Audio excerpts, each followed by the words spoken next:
Hello and welcome everyone to episode 426 of the No Sugarcoating Podcast. I'm your host, Amber Romaniuk. How are you? How's your week been?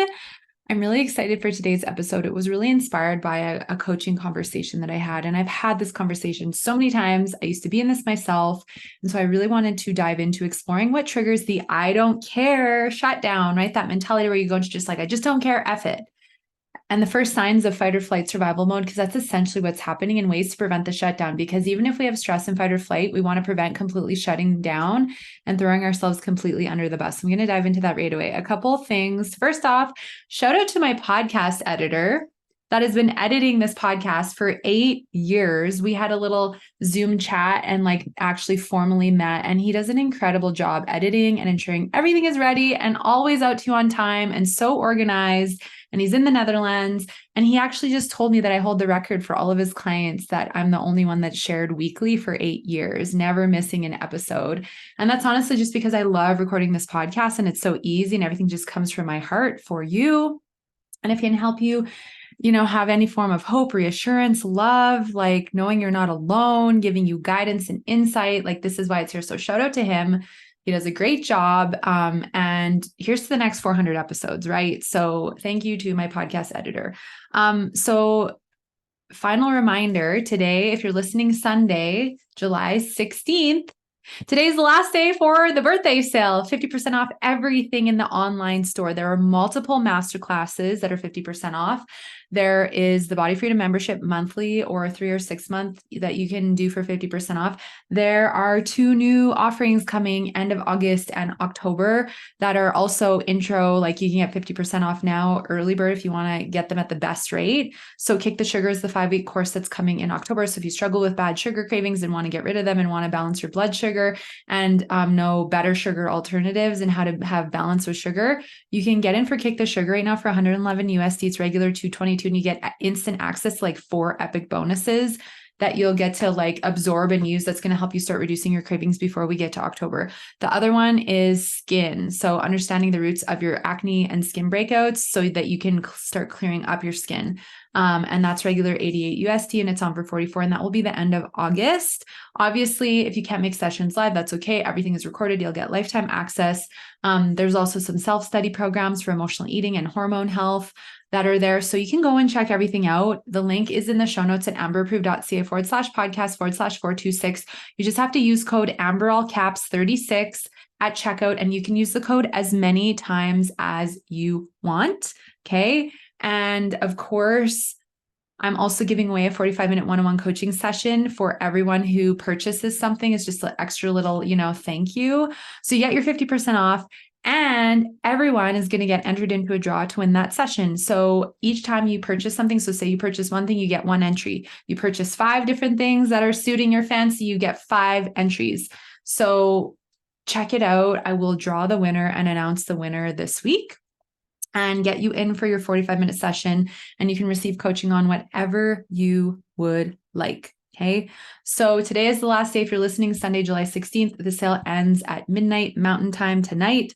And it's been a blast. You can also just go to amberapproved.ca and click birthday sale, the banner on the homepage, and then it'll take you to go do all your shopping, code Amber all caps 36. So also just a final reminder that the birthday sale is coming to the end for the one-on-one coaching programs for 6-month and 1-year programs. So if you're wanting to save $1,000 off of 6 months or $2,000 off of a year, you can book your 30-minute body freedom consultation on amberapproved.ca or email me info@amberapproved.ca, and we can talk about the details, secure your savings, and get you in. So without further ado, let's dive into the show, because this, I think a lot of you will resonate with.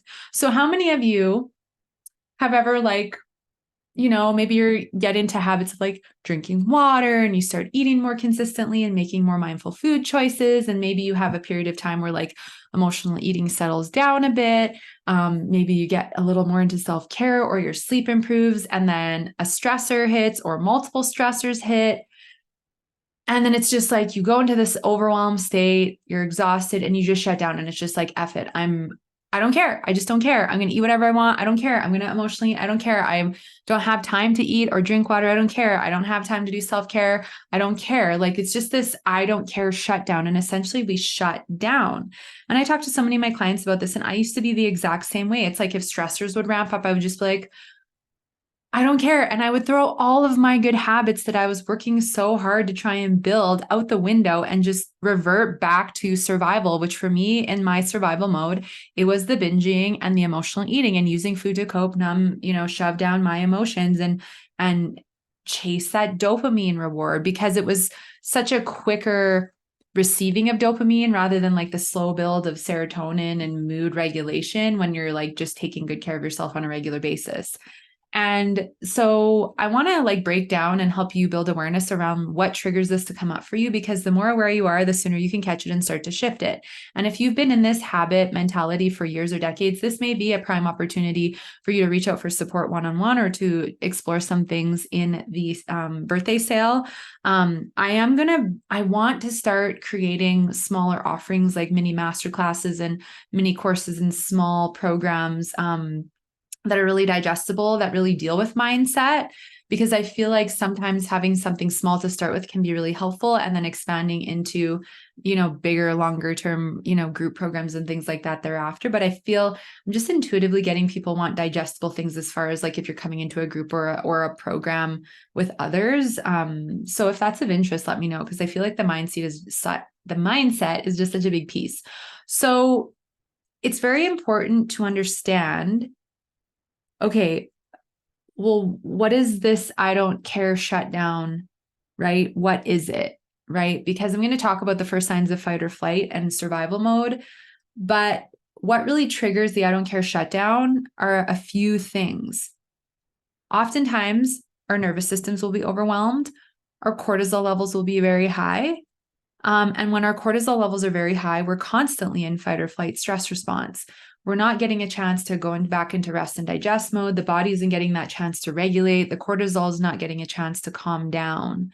And so the more overwhelmed our nervous system is, it's almost like the more spread thin we feel, the more of a short fuse we may have, the less tolerant we may be. And not that you should be overly tolerant anyway, but there's just far less tolerance for, like, even if little things happen that you normally wouldn't get upset about. It's just like you're so emotionally, physically, and energetically depleted. I feel like this is what this is really about. And so there's this whole nervous system component. That's the first piece. And then the second piece is that the ego thrives off of you being in overwhelm, because overwhelm is an ego-based emotion, right? Living in your head, and that negative voice just telling you, right, to freak out and panic and be worried and go into victimhood and go into blame and shame and anger and frustration and all of those different things. So the more of a fight or flight cortisol response you're having, the easier it is for you to give your power away to your ego and other external circumstances.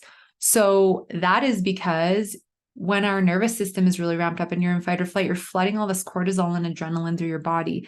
And the more cortisol and adrenaline that you're flooding through your body, okay, the more irregular your blood sugar, the more irregular your mood, you feel more vulnerable emotionally and physically, you feel more unstable. We're often, when we're in this state, we're in more of emotions like overwhelm, fear, worry, anger, frustration. We're very fatigued, and the more tired we are, the easier it is to trigger that I don't care shutdown and mentality and the all or nothing, right? The more cravings you may have, the more critical you may feel of your body, the more energetically sensitive you may feel, being an empath. You may feel extra on those days or weeks or months where you're just constantly feeling like your stress is ramping up. And so the more symptoms you have physically, the more overwhelmed and emotionally, all the negative vibes, feelings are going on, the easier it is for the ego to come in, because you're very emotional, you're very vulnerable and very emotional, and the ego knows how to slip in and just really heighten fears and negative thoughts and negative emotions and validate that you're not good enough, you're not trying hard enough, and it's really annoying the symptoms that you have, and you should know better by now, and that it's just going to be like this for the rest of your life. It's also going to probably try and convince you that, well, you're tired, you're overwhelmed, who cares? Don't make mindful food choices. Don't drink your water. Just F it. Go to the store and eat whatever you want, drive to the drive-through, get ice cream for supper, like skip meals because you don't have time to eat. Like the ego thrives off your suffering. So the more you listen and give into it, right, the more it ramps up the I don't care and the shutdown and the survival mode and more cortisol, and the more overwhelmed and fatigued you get because now you've thrown all your basic self-care needs out the window. You're not drinking the water. You're not eating regularly. You're not taking any time for self-care. You're wired. You're staying up too late, right? And maybe some of these circumstances are out of your hands, right? I've had clients have unexpected roles they have to fill, and all of a sudden they're doing 2 or 3 people's jobs, which, oh no, like that is just so overwhelming. And I feel for you if that's you. There's life circumstances, world circumstances, things changing in your life or your world, right? And all of this, life happens while we go on this journey and we try to figure out how to navigate our ego. And I can tell you, the more you learn how to navigate your ego, even when challenges come up, even when struggle comes up, it is easier to navigate it through because you, regardless of what's going on, don't throw your needs out the window. So there's less suffering. The symptoms aren't as intensive. The energy doesn't deplete as much, etc. Because I've gone through that too. And it's so much easier to manage when things out of your control occur. And you can get through them with more ease. And then you get to show and prove to yourself that I actually don't need to use food to cope. I don't need to be hard on myself. Like the more I have my back and love myself through this experience, which of course, self-love takes time to cultivate, but the more I can do that and have compassion and patience and understanding for myself, actually, maybe this can be a little bit more easy to digest, whatever it is that's going on. So we have this big fight or flight response. We have this surge of cortisol and adrenaline, the amygdala and the brain's like, things are not good. I don't feel safe. Fight or flight, fight or flight.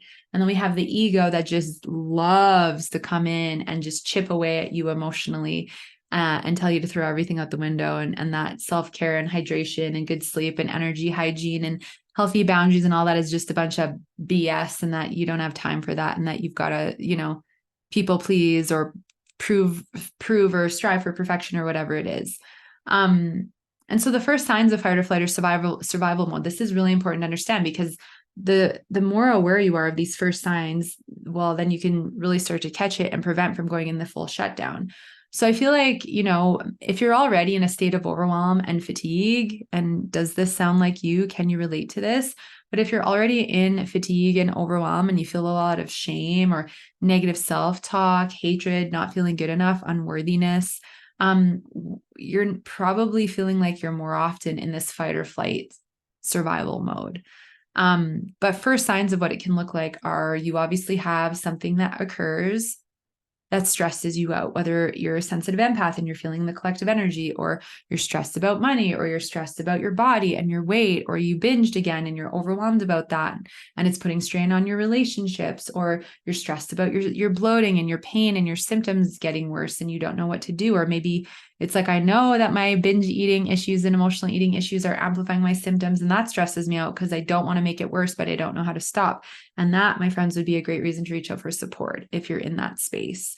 Because I know you don't want to binge or emotionally eat. I didn't either. However, the desire for the dopamine hit and chasing the dopamine high like trumps out in that moment, trying to navigate through a trigger and not go to food. It's very much it can feel like such a vicious cycle. Anyway, so the first signs of fight or flight.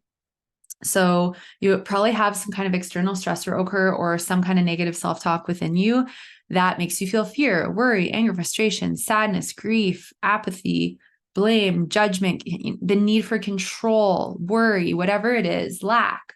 So often we'll start feeling these negative emotions, right? And then we want to check in with the physical sensations of the body. What does it feel like when you go into a stress response and you give your power away to your ego?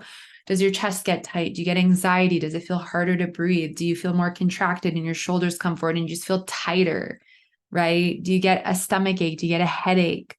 Do you feel a drop in your energy levels? These are often signs that we're going into fight or flight and giving our power away, right?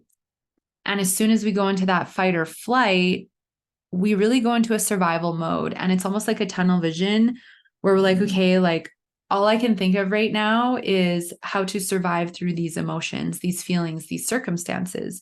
And for a lot of us in the beginning, when we're struggling with binge eating or emotional eating, and we're not used to prioritizing our needs, we will end up reverting back to old habits, even if they're not necessarily beneficial for us, but we're doing the best we can with what we know. And it was the same for me. Like the binge eating, it was a survival tactic, and it's what I knew at the time. And it got me to where I, got to then want to heal it. But we ideally don't want to keep in it because it's just really doing a lot of big number on our body. It does a lot of stuff we don't, cause a lot of suffering. So we kind of get into this tunnel vision where if you're not used to prioritizing your needs, you're not used to regularly drinking water or eating regularly through the day or having good food available for you. You're not used to, having tools and processes to help you work through your emotional eating triggers or set healthy boundaries or say no or ask for help.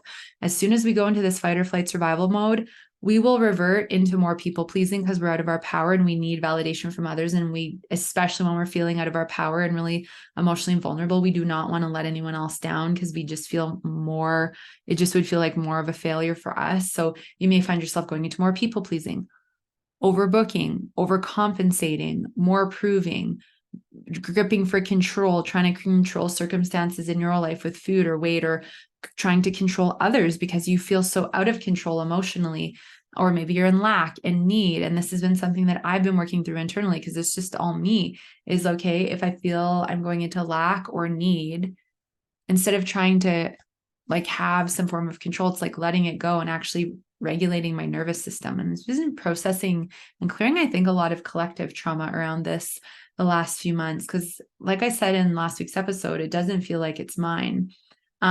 So having different tools and techniques to tune into the body and to get regulated and calm the nervous system and shut off that, flood of adrenaline and cortisol is really important, because then you get grounded, you get out of your head and into your heart, you take your power back from your ego, and we're less likely to go into survival mode. But when we're in that survival mode, we will not necessarily, and if it's not top of mind, we will not consider, oh, maybe I should try tapping. Maybe I should breathe. Maybe I should meditate. Maybe I should pull out my journal.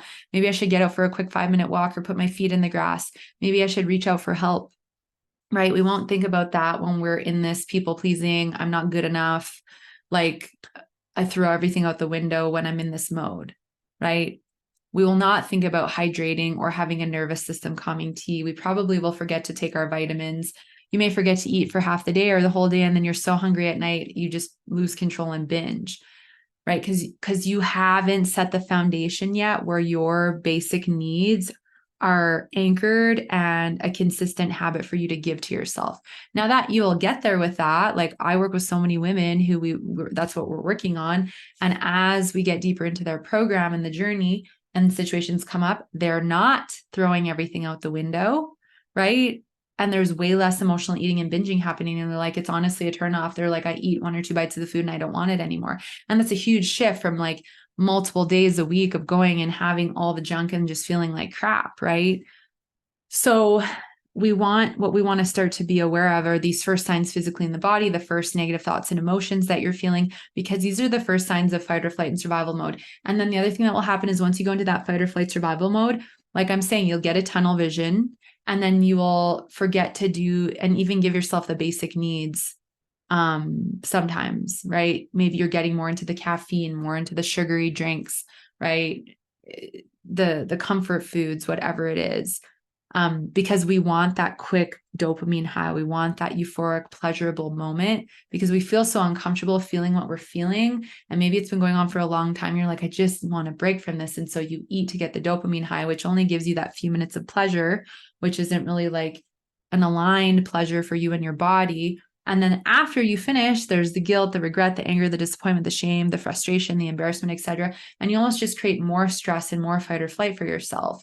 So this is why I think it's so important to be aware of this. And if this is you and you're shutting down and then you throw everything out the window and then it's taking you days, weeks, months, maybe even years to try and reestablish these good habits, well, I'm going to talk about some things we can do first off to start preventing the shutdown. And what you need to understand is the ego is so deep rooted with this.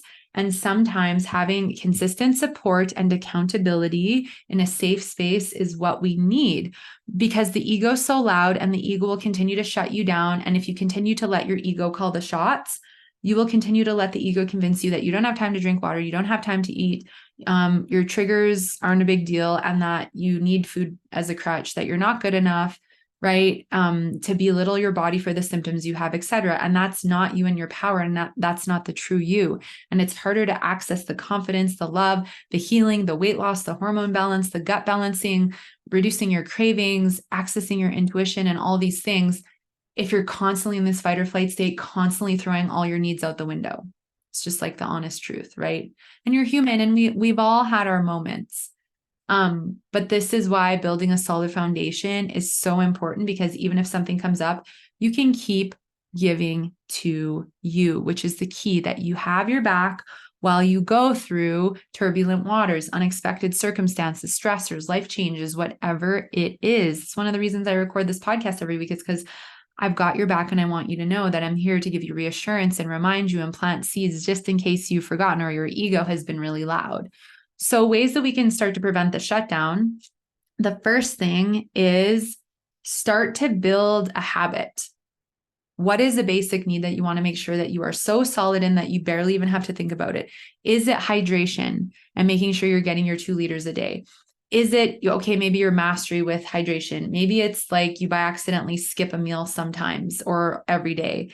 Maybe it's focusing on consistency with meals and actually taking your lunch break and shutting off technology and eating mindfully. The more you do this, the more your blood sugar regulates, the more satiated you are, the less likely you're going to be to go snacking or mindlessly eating or for food, right? Maybe for you, it's mastering and building consistency with your self-care practices, because you know how much you love them and how good they make you feel and how grounded you are.